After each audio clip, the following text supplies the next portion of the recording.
ಆಮೇಲೆ ಈ ಸುಮಂತ್ ಮಾತಾಡ್ತಾ ಆ ನ್ಯೂಸ್ ಅಲರ್ಟ್ ಚಂದನ್ ಗೌಡದ ಲಾಡಿ ಆಡ್ಬಿಟ್ಟ. ಪಾಪ ಎಲೆಕ್ಷನ್ ನಿಂತು ಸೋದ್ ಬೇಜಾರಲ್ಲಿ ಬುಡೆ ಆಟದಲ್ಲಾದ್ರೂ ಗೆಲ್ಲೋಣ ಅಂತ ಹೋದಂಥ ಚಂದನ್ ಗೌಡನಿಗೆ ಅಲ್ಲೂ ಇನಾಯ ಸೋಲು.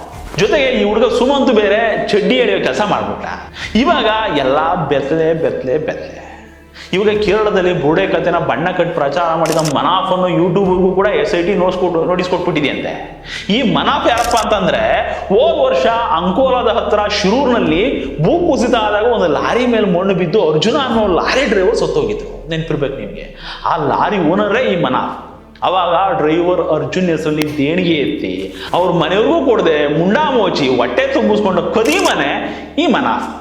ಇನ್ನು ನಮ್ಮ ಒಡನಾಡಿ ಸ್ಟ್ಯಾನ್ಲಿ ಅಂಕಲ್ ನೋಡಿದ್ರೆ ಇಡೀ ಬರಲಿ, ನೋ ಪ್ರಾಬ್ಲಮ್, ಆ ಲೇಡಿಗೆ ನಾನು ಸಪೋರ್ಟ್ ಮಾಡ್ತಿದ್ದೀನಿ, ನನಗೇನೋ ಗೊತ್ತು, ಆದರೆ ನಾನು ಏನೂ ಹೇಳಲ್ಲ ಅಂತ ಏನೇನೋ ಮಾತಾಡ್ತಿದೆ. ನಮ್ಮ ಶೋಭಕ್ಕನ್ನು ನೋಡಿದ್ರೆ ಖುಷಿ ಆಗುತ್ತೆ. ಇಂಥವನ್ನೆಲ್ಲ ಕೂರಿಸ್ಕೊಂಡು ಅದೆಷ್ಟು ಚೆನ್ನಾಗಿ ಬಾಯ್ಬಿಡಿಸ್ತಾರೆ.